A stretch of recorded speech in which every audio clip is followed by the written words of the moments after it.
అందరికీ నమస్కారం. ఈరోజే విజయ ఏకాదశి. మాఘ బహుళ ఏకాదశికి విజయ ఏకాదశి అని పేరు. ఇది పరమ పవిత్రమైన రోజు. ఈరోజు రాత్రి 12 లోపు ఈ వీడియోను చూస్తే చాలు, ఈ వీడియో మీ కంట పడితే చాలు, అదృష్టం మీ తలుపు తట్టినట్లే. ఈరోజు రాత్రి 12 లోపు ఎవరైతే ఈ వీడియోను చూస్తారో, ఈ కథలను వింటారో, వారికి ఉండే జన్మ జన్మల పాపాలు పోయి కోటి జన్మల పుణ్యం వస్తుంది. వద్దన్న అష్టైశ్వర్యాలు వస్తాయి. రాజయోగం పడుతుంది. అపార ఐశ్వర్య యోగం సిద్ధిస్తుంది. ఇక అన్ని శుభాలే జరుగుతాయి. అన్ని శుభవార్తలే వింటారు. ముందుగా విజయ ఏకాదశి మహత్యాన్ని తెలిపే ఈ పురాణ కథను వింటే చాలు, కోటి జన్మల పుణ్యం వస్తుంది. ఒకసారి ధర్మరాజు శ్రీకృష్ణుడితో, కృష్ణ, మాఘ మాస బహుళ పక్షంలో వచ్చే ఏకాదశి పేరేమిటి? దానిని గురించిన నాకు వివరించండి అని అడిగాడు. దానికి ప్రత్యుత్తరంగా శ్రీకృష్ణుడు ఇలా వివరించాడు. రాజా, మాఘమాసంలోనే కృష్ణపక్షంలోనే వచ్చే ఏకాదశి పేరు విజయ ఏకాదశి. విజయ ఏకాదశి అని తెలియబడే ఈ ఏకాదశి గురించి నీకు ఆనందంగా వివరిస్తాను. ఈ ఏకాదశి వ్రతాన్ని పాటించటం ద్వారా అన్ని పాపాలు ఒకేసారి నశించిపోతాయి. ఈ ఏకాదశి గురించి ఒక్కసారి బ్రహ్మదేవుడు నారదుడికి చెప్పాడు అని ఇలా వివరించసాగాడు. ఒకసారి నారదుడు బ్రహ్మదేవుణ్ణి సమీపించి, ఓ దేవతా శ్రేష్ఠుడా, మాఘమాసం కృష్ణపక్షంలో వచ్చే ఏకాదశిని పాటించేవారు సాధించే ఫలాన్ని వివరించండి అని వినమ్రంగా అడిగాడు. అది విన్న బ్రహ్మదేవుడు నారదుడితో, పుత్ర, ఈ పురాతన వృత్తాంతం అత్యంత పవిత్రమైనది, సకల పాపాలను నశింపచేసేది. పేరుకు తగినట్టుగా ఈ నిజానికి గొప్ప ఫలితాలను ఇస్తుంది. ఈ విజయ ఏకాదశి మనిషికి నిస్సందేహంగా విజయాన్ని చేకూరుస్తుంది. పూర్వం తండ్రి ఆజ్ఞను నెరవేర్చడానికి శ్రీరామచంద్రుడు తన భార్య సీతతో, సోదరుడు లక్ష్మణుడితో 14 ఏళ్ళు వనవాసానికి వెళ్ళినప్పుడు గోదావరి తీరంలోని పంచవటి అనే రమ్యమైన అరణ్య ప్రాంతంలో కొంతకాలం నివసించారు. వారు ఆ వనంలో ఉన్నప్పుడే దానవరాజైన రావణుడు సీతాదేవిని అపహరించాడు. సీతా వియోగంతో శ్రీరాముడు దుఃఖ సముద్రంలో మునిగిపోయాడు. సీత అన్వేషణలో శ్రీరాముడు అడవిలో తిరుగుతూ మరణింపనున్న పక్షిరాజు జటాయువును కలిశాడు.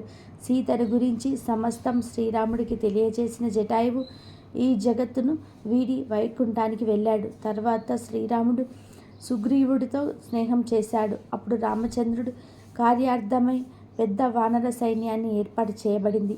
ఇంతలో కపిరాజుకు హనుమంతుడు లంకలోని అశోకవనానికి వెళ్ళి సీతను చూసి రాముని అంగుళీకాన్ని ఆమెకు సమర్పించే మహత్ కార్యాన్ని పూర్తి చేశాడు. తదనంతరం హనుమంతుడు రామచంద్రుడి దగ్గర తిరిగి వచ్చి సమస్తాన్ని అతనికి వివరించాడు. హనుమంతుని మాటలు విన్న తర్వాత శ్రీరాముడు తన మిత్రుడైన సుగ్రీవుడితో లంకపై దండెత్తడానికి నిశ్చయించుకున్నాడు. అప్పుడు శ్రీరాముడు పెద్ద వానర సేనతో సముద్ర తీరానికి అరుదించి లక్ష్మీదేవితో, సౌమిత్రి, తిమింగిలాలు, మొసళ్ళు వంటివి భయంకరమైన చరాచరాలతో నిండినటువంటి ఈ అగాధమైన సముద్రాన్ని మనం ఎలా దాటగలం అని అంటాడు. రాముడు మాటలకు ప్రత్యుత్తరంగా లక్ష్మణుడు, ఓ ఆదిపురుష, నీవు దేవదేవుడవు.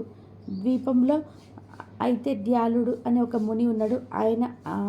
ఆయన ఆశ్రమం ఇక 4 మైళ్ళ దూరంలో ఉంది. ఓ మునికి బ్రహ్మ దర్శనం కలిగింది. ఈ సముద్రాన్ని దాటే ఉపాయాన్ని మనము ఆయన నుండే అడుగుదాము అని అన్నాడు. లక్ష్మణుడిచే ఈ విధంగా సలహా పొందిన శ్రీరాముడు ఏకదాల్యుని ఆశ్రమానికి వెళ్ళి ఆ మునికి వందనం చేశాడు. వచ్చిన వ్యక్తి శ్రీరాముడని, రావణ సంహారం వంటి ప్రత్యేక కార్యక్రమార్థమై అవతరించాడని సర్వజ్ఞుడైన ఆ ముని వెంటనే తెలుసుకున్నాడు. వెంటనే ఆ ముని శ్రీరాముడు వచ్చిన కార్యం గురించి ప్రశ్నించాడు. అప్పుడు శ్రీరాముడు ఆ మునితో, ఓ బ్రాహ్మణోత్తమ, దానవులతో పోరాడి లక్ష్మణుని జయించడానికి వానరసేనతో నీ సాగర తీరానికి మీ కృప కోసం వచ్చాను. ఓ మునివర్య, దయతో ఈ దుష్కరమైన సాగరాన్ని నేను సులభంగా దాటగలిగి ఉపాయాన్ని చెప్పండి అని అడిగాడు. దానికి ప్రత్యుత్తరంగా ముని శ్రీరాముడితో, శ్రీరామ, యుద్ధాన్ని జయించి నీవు ఈ జగత్తులో అసాధారణ యశస్సును సంపదను పొందగలిగావు. మహత్తరమైన వ్రతాన్ని నేను చెప్తాను అని ఈ వ్రతాన్ని అనన్య చిత్తంతో పాటించాలి. రామచంద్ర, మాఘమాసంలో కృష్ణపక్షంలో వచ్చే ఏకాదశి విజయ ఏకాదశిగా ప్రసిద్ధి చెందింది. ఈ ఏకాదశి వ్రత పాలనచే నీవు నీ వానరసేనతో పాటు ఈ సముద్రాన్ని దాటగలవు. ఈ ఏకాదశి వ్రత విధానాన్ని సావధానంగా విను. ఏకాదశి ముందు రోజు బంగారు, వెండి, రాగి లేదా మట్టి కుండల్లో నీరు నింపి దాన్ని మామిడాకులతో అలంకరించాలి. తర్వాత దాన్ని సప్త ధాన్యాలతో అలంకరించిన వేదికపై ఉంచి దానిపై నారాయణుని వర్ణమూర్తిని నిలపాలి. ఏకాదశి రోజు నువ్వు తెల్లవారుజామునే స్నానం చేసి తులసి దళాలను, గంధాన్ని, పూమాలలను, ధూప దీపాలను, నైవేద్యాన్ని సమర్పించి నారాయణ్ణి పూజించాలి. ఆ రాత్రి జాగరణ కూడా చేయాలి. మర్నాడు ఆ పాత్రను నది తీరన, కొలను లేదా సరస్సు ఒడ్డున ఉంచి సూర్యోదయం తర్వాత దాన్ని యథావిధిగా పూజించాలి.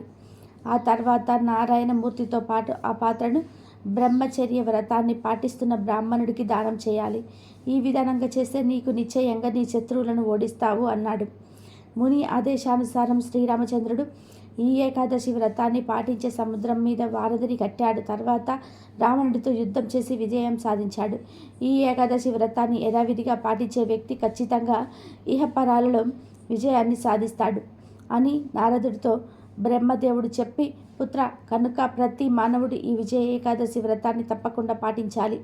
ఈ విజయ ఏకాదశి మహిమ మనిషి యొక్క సమస్త పాపాలను నశింపచేస్తుంది అని చెప్పాడు అని కృష్ణుడు ధర్మరాజుతో చెప్పాడు. ఈ ఏకాదశి మహత్యాన్ని చదివేవాడు, వినేవాడు వార్జపేయ యజ్ఞఫలాన్ని పొందగలరు. అలాగే ఈ ఏకాదశి రోజు జాతకాన్ని మార్చగలమా, మార్చలేమా అనేది తెలియజేసే ఈ కథను వింటే పట్టిందల్లా బంగారం అవుతుంది, రాజయోగం పడుతుంది. అవంతి నగరంలో ఒక వేద పండితుడు ఉండేవాడు. ఇతనంటే ఊరందరికీ కూడా నమ్మకం. చివరికి రాజుగారికి కూడా నమ్మకం. ఎక్కడ ఏ కార్యం చేయాలనుకున్నా ఇతడి చేత చేయించేవాడు. ఇతడికి ఎన్నో ఏళ్ళుగా సంతానం లేకపోవడం వల్ల యజ్ఞాలు చేశాడు, యాగాలు చేశాడు. చివరికి పుత్ర కామిష్టి యాగం చేయగా ఒక వృత్తుడు జన్మించాడు. ఎంతో సంతోషంతో జాతకాది కర్మలు చేశాడు. ఒకరోజు ఈ పిల్లవాడి జాతక చక్రం వేసి చూడగా ఇతడి భవిష్యత్తులో గజదొంగ అవుతాడని ఉంది. ఆ జాతకం చూసి పండితులకు ఉండే జల్లుమంది. అయినా మళ్ళీ మళ్ళీ వేశాడు. ఎన్నిసార్లు చూసినా గజదొంగ అవుతాడనే వచ్చింది. అప్పుడు పండితుడు, బాబోయ్, నేను పండితుడిని, వీడు గజదొంగ, పండిత పుత్రుడు పరమశుంఠ అనే మాట నిజమవుతుందేమో అని భయపడ్డాడు. ఇంతలోనే మనసును అదుపులోకి తెచ్చుకొని, వీడి జాతకాన్ని మార్చలేము కానీ మనసునైతే అదుపు చేయాలి, ఎలా అని ఆలోచించి ఆ రోజు నుండి పిల్లాడికి రామాయణ, భారత, భాగవతాలు, గరుడ పురాణాలు లాంటివి పురాణాలు బాగా చెప్పాడు. వీటిలో ప్రత్యేకంగా గరుడ పురాణం మరి 1కి 10 సార్లు వినిపించాడు. దాంతో పిల్లాడు హృదయంలో జ్ఞాన సంపద వెలిగింది. ఈ తప్పు చేస్తే ఈ శిక్ష పడుతుంది, ఈ తప్పు చేస్తే మరో శిక్ష పడుతుంది. బంగారం దొంగతనం చేస్తే కుష్టి వ్యాధి వస్తుంది, వెండి దొంగతనం చేస్తే క్షయవ్యాధి వస్తుంది.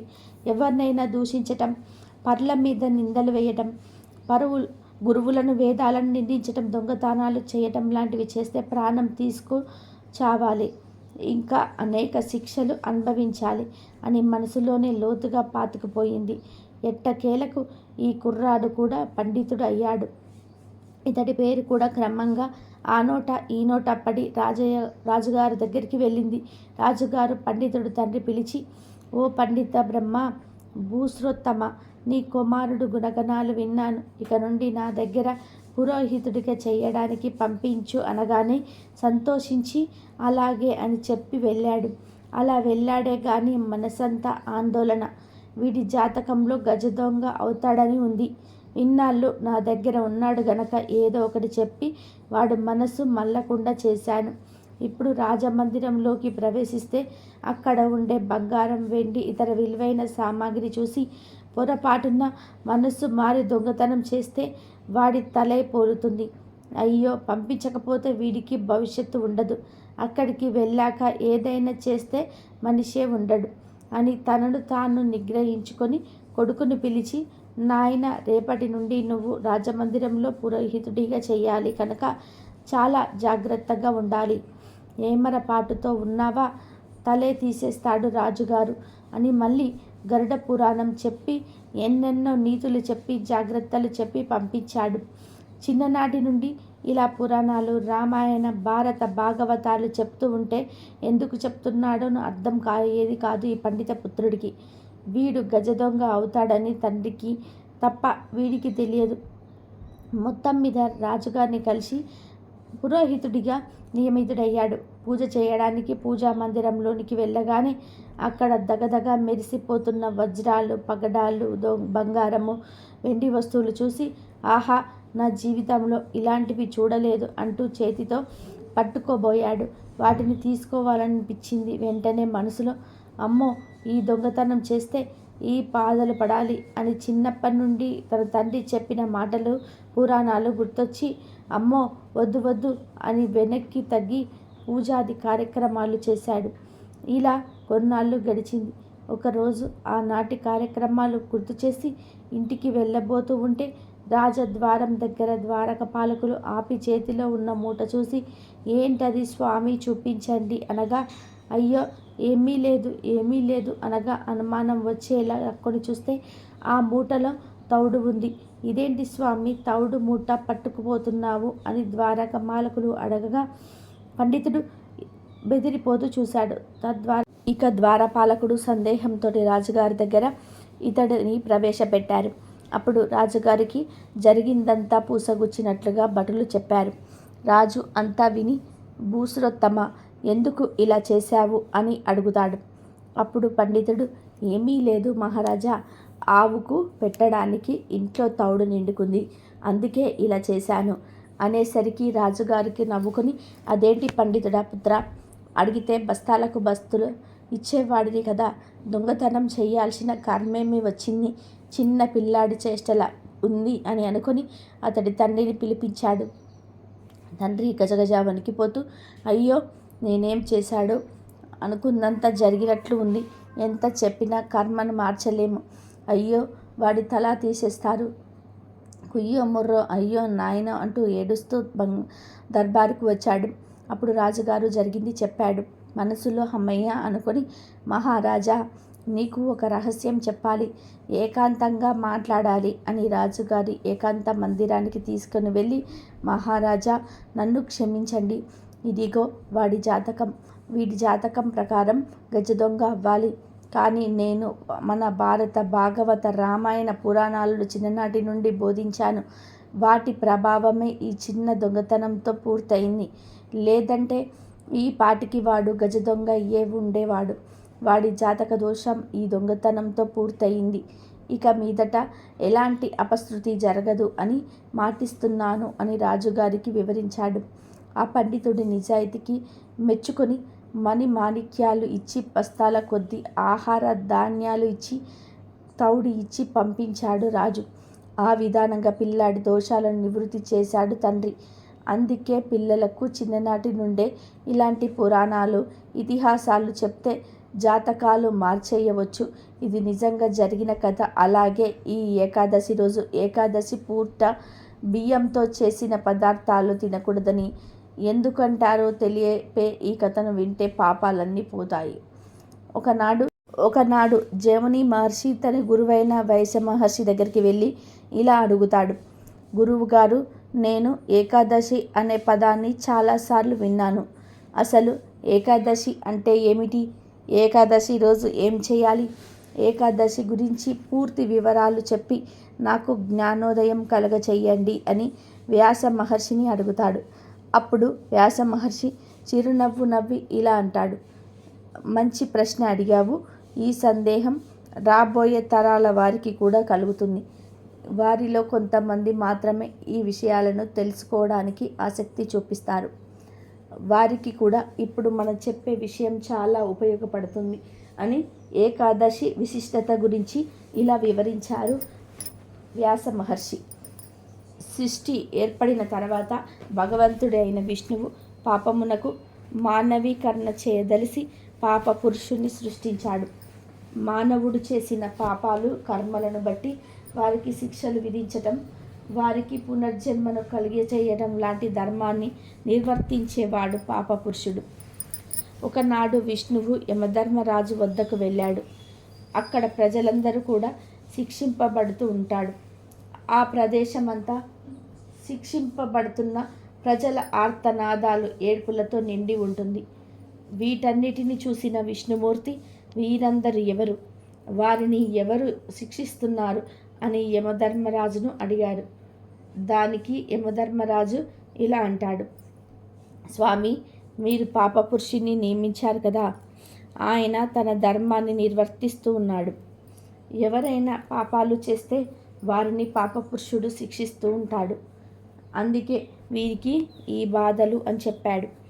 అప్పుడు విష్ణుమూర్తి, మరి వీరికి ఈ పాపాల నుండి విముక్తి ఎలా లభిస్తుంది అని అడుగుతాడు.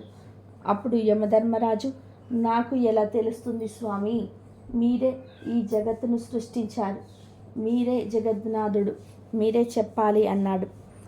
ఇంతలో విష్ణుమూర్తిలో ఉన్న కరుణ ఒక స్త్రీగా రూపొందం దాల్చి వచ్చి ఇలా అంది: ఎవరైతే ఈరోజు నా ప్రభువైన విష్ణుమూర్తిని స్మరిస్తారో, ప్రార్థిస్తారో, వారికి పాపాల నుండి విముక్తి లభిస్తుంది.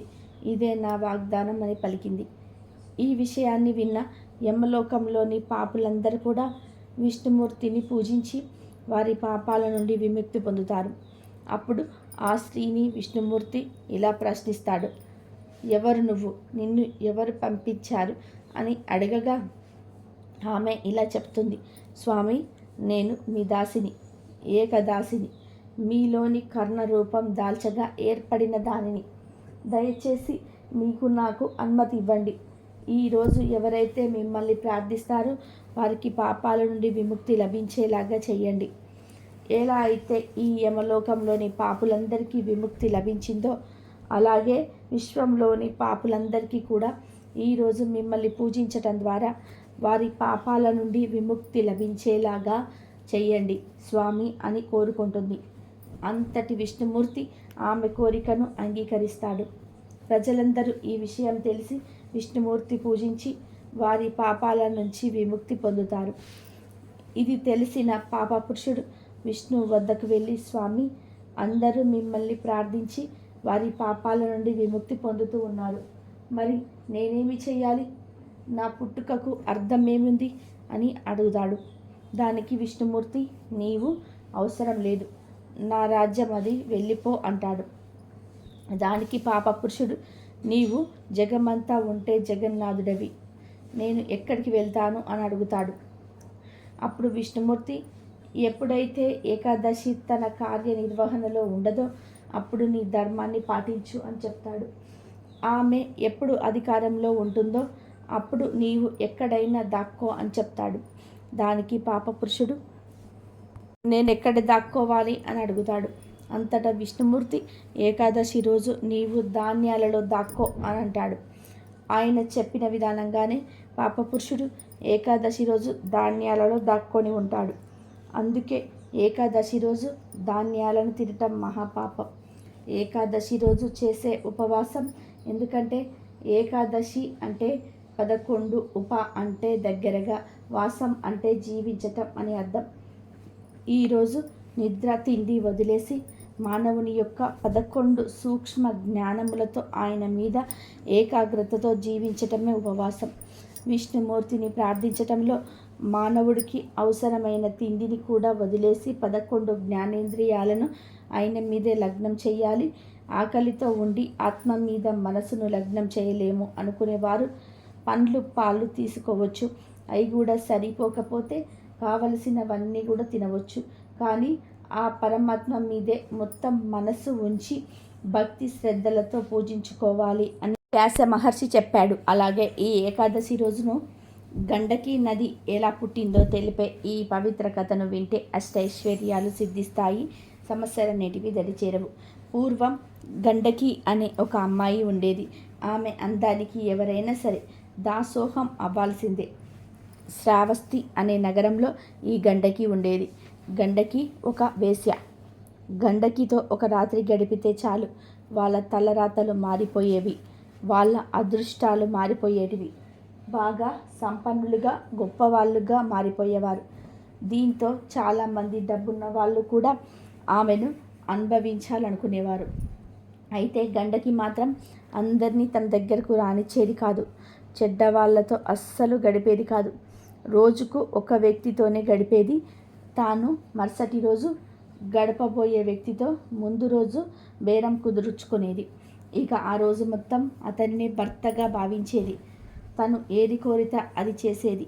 కేవలం సుఖం అందించటమే కాదు, తనను భర్తగా భావించి తాను చెప్పే ప్రతి పని కూడా చేసేది. తన వద్దకు వచ్చిన వ్యక్తికి ఏమైనా అయితే తట్టుకోలేకపోయేది.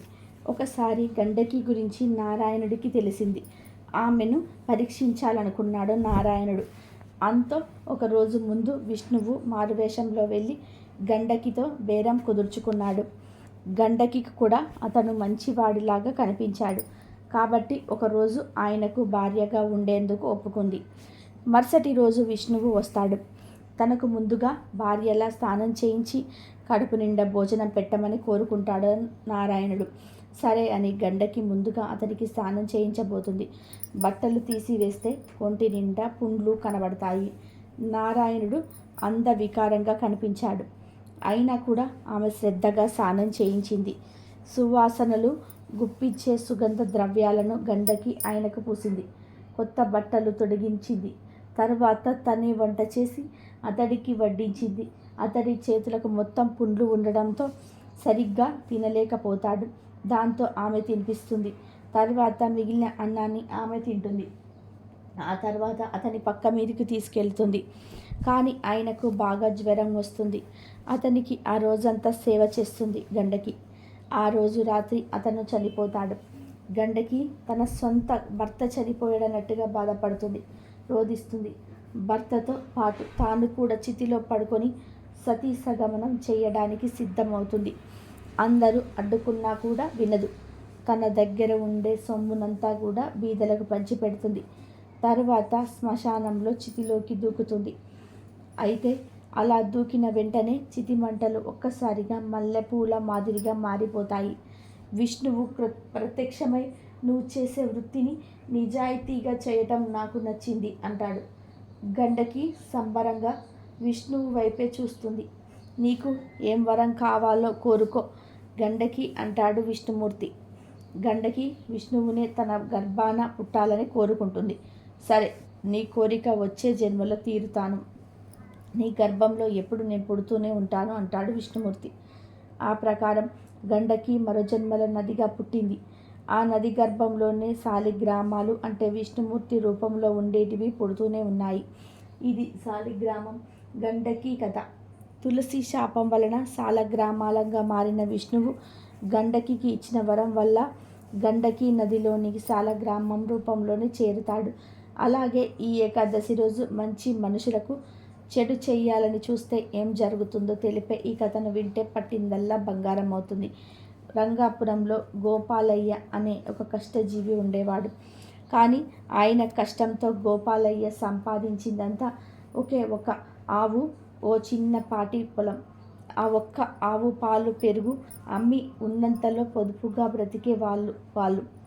నా తర్వాత మా రాజయ్య ఎలా బతుకుతాడు అని గోపాలయ్యకు విచారంగా ఉండేది. ఆ విచారానికి కారణం లేకపోలేదు. గోపాలయ్య కొడుకు రాజయ్య చాలా అమాయకుడు. వాడి అమాయకత్వం వల్ల ఒక్కొక్కసారి చాలానే కష్టం అయ్యేది. లౌక్యంతో కూడుకున్న పనులు చెడిపోయేటివి. కుటుంబమంతా కూడా ఎగతాళికి గురి అవ్వాల్సి వచ్చేది.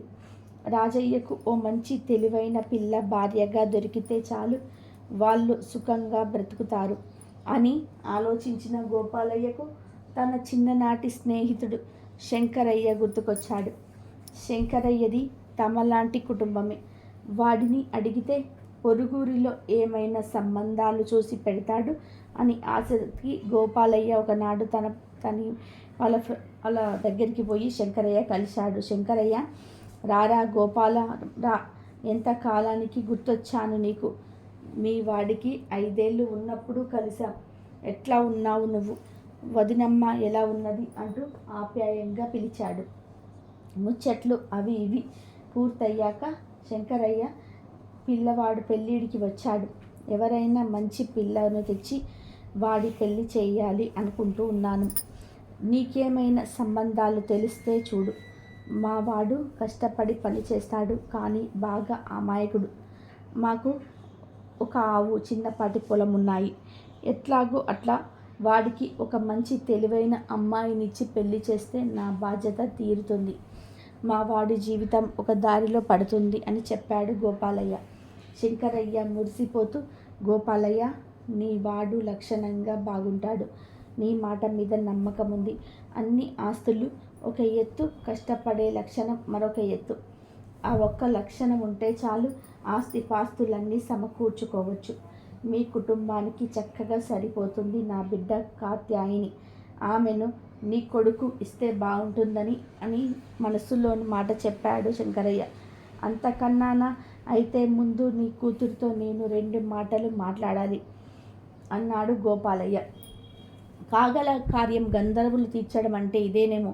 నూతన కూతురు కాత్యాయిని పిలిచాడు. కాత్యాయని లక్ష్మీదేవి లాగా లక్షణమైన గుణాలు కలిగిన అమ్మాయి, చాలా తెలివైనది.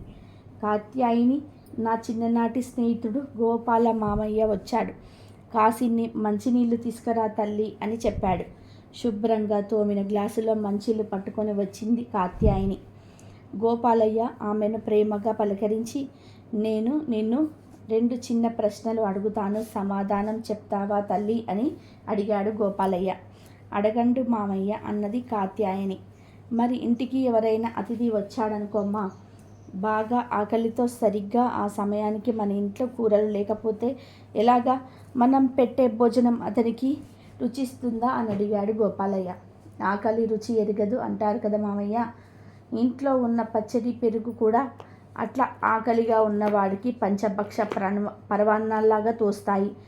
కూరగాయలే పెట్టాలని ఏమీ లేదని చెప్పింది కాత్యాయని. ఆ జవాబుకు గోపాలయ్య తృప్తి చెంది మరొక ప్రశ్న అడిగాడు. ఒకవేళ ఎవరైనా తెలివి అయిన అమ్మాయికి అమాయకుడైన భర్త దొరికాడనుకో, అప్పుడు ఆ అమ్మాయి ఏం చెయ్యాలని? అమాయకుడైతే ఏం నష్టం? మంచివాడు, కష్టపడే తత్వం ఉన్నవాడైతే చాలు, అన్నీ సర్దుకుంటాయి అన్నది కాత్యాయని. ఆమె మాటలు విన్న తర్వాత గోపాలయ్య మనసు చల్లబడింది. అటు తర్వాత ఇరు కుటుంబాల వాళ్ళు మాట్లాడుకొని కాత్యాయని రాజయ్యల పెళ్లి జరిపించారు. కాత్యాయని రాగానే ఆ ఇంటికి లక్ష్మీ కళ వచ్చింది. అంతేకాదు, కాత్యాయని ఎప్పుడూ లక్ష్మీదేవిని పూజిస్తూ ఉండేది, పెద్దలను గౌరవిస్తూ ఉండేది, ఇంటిని పరిశుభ్రంగా ఉంచుకునేది. ఒక గోపాలయ్యకు ఊరు బయట 1 ఎకరం పొలం ఉంది. దానిలో ఏదైనా పండించాలంటే బాగా దున్నాలి. దానికి నీటి వసతి కూడా లేదు. దున్నించాలంటే డబ్బు కావాలి. ఆ తర్వాత చేనులో పండించేసిన కూలీలకు డబ్బులు ఇవ్వాలి. అంతా చేస్తే తిరిగి ఎంత వస్తుందో తెలియదు, వానలు పడతాయో లేవో. అసలు గోపాలయ్య దగ్గర పెట్టుబడి పెట్టేందుకు అంత డబ్బు కూడా లేదు. కాత్యాయిని ఒక ఆలోచన చేసింది. ఒక రోజున రాజయ్యను వెంటబెట్టుకొని పొలం దగ్గరికి వెళ్ళింది. చెప్పినట్టు చెయ్యమంది రాజయ్యను. ఇద్దరు చెరో గడ్డపార తీసుకొని పొలంలో అక్కడక్కడ తవ్వడం మొదలుపెట్టారు. పక్క చేను గురువయ్య అనే భూస్వామిది. అతను వీళ్ళు చేస్తున్న పనిని చూసి గబగబా వాళ్ళ దగ్గరికి వచ్చి, ఏం చేస్తున్నారు మీరు అని అడిగాడు.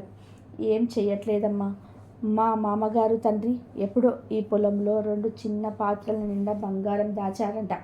వాటి కోసం త్రవ్వుతూ ఉన్నాము. ఒకవేళ అవి గనక దొరికితే మా దరిద్రం కాస్త వదిలిపోతుంది అన్నది కాత్యాయని. సాయంత్రం వరకు అట్లా త్రవ్వి రాజయ్య, కాత్యాయని ఇద్దరు ప్రశాంతంగా ఇంటికి వెళ్ళారు. అయితే ఆ రాత్రి గురువయ్యకు నిద్ర పట్టలేదు. ఊరికే వస్తే చాలు ఏదైనా తీసుకునే రకం అతను. అందుకే అతని కొడుకు ఇద్దరు రాజయ్య పొలానికి వచ్చి రాత్రికి రాత్రి చేనంతా తవ్వి పడేశారు. ఎంత తవ్వినా వాళ్లకు ఏ బంగారు పాత్ర దొరకలేదు. 2వ రోజు పొద్దున్నే కాత్యాయని రాజయ్య వెళ్ళేసరికి పొలమంతా చక్కగా దున్ని పెట్టేసి ఉంది. అది గురువయ్య పని అని కూడా కాత్యాయనికి కనిపెట్టేసింది. ఆమె, రాజయ్య ఇద్దరు ఆ రోజంతా అక్కడ చేనులో జొన్నలు చల్లారు.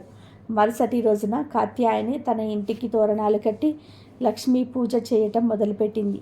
ఊర్లో విషయాలు ఆగవు కదా, సంగతి చటుక్కుగా గురువయ్య కూడా చేరింది. ఓహో, బంగారు పాత్రలు దొరికి ఉంటాయి వాళ్ళకు అనుకొని అసూయతో రగిలిపోయాడు గురువయ్య. ఇక గురువయ్య ఆ బంగారు పాత్రలను దొంగతనం చేయాలని పథకం పన్నాడు. ఈరోజు రాత్రి మా ఇంట్లో దొంగలు పడబోతున్నారు అని నవ్వుకున్న కాత్యాయని రాజయ్యను దగ్గరికి పిలిచి, ఇవాళ రాత్రి నువ్వు నన్ను ఈ ప్రశ్నలు అడగాలి, గట్టిగా పక్క ఇళ్ళ వాళ్ళకు కూడా వినపడేలాగా అని అవేంటో చెప్పింది. కాత్యాయని తెలివితేటల మీద పూర్తి నమ్మకం ఉన్న రాజయ్య సరే అన్నాడు. అనుకున్నట్టుగానే ఆ రోజు రాత్రి వాళ్ళ ఇంట్లో దొంగతనానికి వచ్చాడు గురవయ్య. అర్ధరాత్రి అవుతూ ఉండగా కిటికీ తెరలు పక్కకు జరిపి దొంగగా లోపలికి చూడటం మొదలుపెట్టాడు. అతని కోసమే ఎదురు చూస్తున్న కాత్యాయని భర్తను మోచేత్తో ముడిచి అందరూ పడుకున్నారు. ఇప్పుడు అడుగు, ఏం అడుగుతావో అన్నది. ఆ బంగారు పాత్రల సంగతేమిటి అని గట్టిగా అడిగాడు రాజయ్య. కిటికీ అవతల నుండే గురవయ్య చెవులు నిక్కబొడుచుకొని వింటున్నాడు. అది చూసుకున్న కాత్యాయని, బా హాయిగా పడుకోవయ్యా, మనకేమీ భయం లేదు, ఎవరైనా దొంగలు వస్తే కష్టం కదా అని బంగారు పాత్రల్ని మన ఇంటి ఎదురుగా ఉన్న ఆ పెద్ద చెట్టు కొమ్మల్లో దాచాను అని జవాబు ఇచ్చింది. అది విన్న గురవయ్య ఇక ఆలస్యం చేయలేదు. గబుక్కున వెళ్ళి ఆ చెట్టు ఎక్కాడు. మస్క వెలుతురులో కొమ్మల చాటున నిజంగానే ఏవో పాత్రల వంటివి కనిపించాయి అతడికి. విప్పారిన ముఖంతో గబుక్కున వాటిని అందుకోబోయాడు గురవయ్య. అంతే, అవి పాత్రలు కాదు, తేనె పట్టులు. తక్షణం జుమ్మని పైకి లేచిన తేనెటీగలు గురవయ్యను చుట్టుముట్టి వల్లంతా కుట్టి కుట్టి వదిలాయి. గురవయ్య ఆహాకారాలు చేసుకుంటూ చెట్టు మీద నుండి జారి కింద పడ్డాడు. అతని అరుపులు విన్న రాజయ్య, కాత్యాయని హడావిడిగా ఇంటి బయటకు వచ్చి చెట్టు కింద పడి ఉన్న తేనె పట్టును గిన్నెలోకి ఎత్తుకొని అట్లానే గురవయ్యను కూడా మర్యాదగా లేవనెత్తి ఇంటిలోకి తీసుకెళ్ళి చక్కగా పసరు మందు తెచ్చి రాసి మంచినీళ్లు తాపించి తెల్లవారాక మర్యాదగా సాగనంపారు. ఆ సంఘటనతో గురవయ్యకు జ్ఞానోదయమైంది. మంచి మనుషులకు అన్యాయం చెయ్యాలని చూస్తే తనకే తగిన శాస్తి జరుగుతుందని అర్థమైంది. వీళ్లతో పెట్టుకుంటే మొదటికే మోసం వస్తుంది అని ఇంకా వాళ్ళ జోలికి పోకుండా ఊరుకున్నాడు. అంతలో వానాకాలం రానే వచ్చింది. బాగా తవ్వి గింజలు వేసినందున రాజయ్య పొలంలోకి నీరు ఇనికి ఆ ఏడాది పొలం బాగా పండింది. ఆ కాత్యాయని తెలివికి రాజయ్య, గోపాలయ్య ఇద్దరు ఎంతో సంతోషపడ్డారు. కాత్యాయని సహచర్యంలో రాజయ్య కూడా అమాయకత్వాన్ని వీడి తెలివివంతుడైనాడు. కష్టానికి తెలివితేటలు కూడా తోడవడంతో అతడు పైన వారికి పట్టిందల్లా బంగారమైంది. కొంతకాలంలోనే వారు ధనవంతులుగా మారిపోయారు. కనుక ఆ లక్ష్మీదేవిని నమ్ముకొని తెలివితేటలతో ప్రవర్తిస్తే ఎంత పేదవారైనా సరే ధనవంతులుగా మారవచ్చు అనే నీతిని ఈ కథ ద్వారా గ్రహించాలి. కాబట్టి ఈరోజు రాత్రి 12 లోపు ఈ కథను వింటే చాలు, అదృష్టం మీ తలుపు తట్టినట్లే. ఈరోజు రాత్రి 12 లోపు ఎవరైతే ఈ వీడియోను చూస్తారో, ఈ కథలను వింటారో వారికి ఉండే జన్మల పాపాలు పోయి కోటి జన్మల పుణ్యం వస్తుంది. వద్దన్న అష్టైశ్వర్యాలు వస్తాయి. రాజయోగం పడుతుంది. అపార ఐశ్వర్య యోగం సిద్ధిస్తుంది. ఇక అన్ని శుభాలే జరుగుతాయి. అన్ని శుభవార్తలే వింటారు. ఇదండి ఈరోజు వీడియో. నా వీడియో కనుక మీకు నచ్చినట్లయితే ప్లీజ్ లైక్ చేయండి, షేర్ చేయండి, సబ్స్క్రైబ్ చేయండి. మరొక మంచి వీడియోతో మళ్ళీ కలుద్దాం. కాబట్టి ఈరోజు విజయ ఏకాదశి కాబట్టి ఈ కథలు విన్నవారికి సకల పాపాలు తొలగి కోటి జన్మల పుణ్యం వస్తుంది.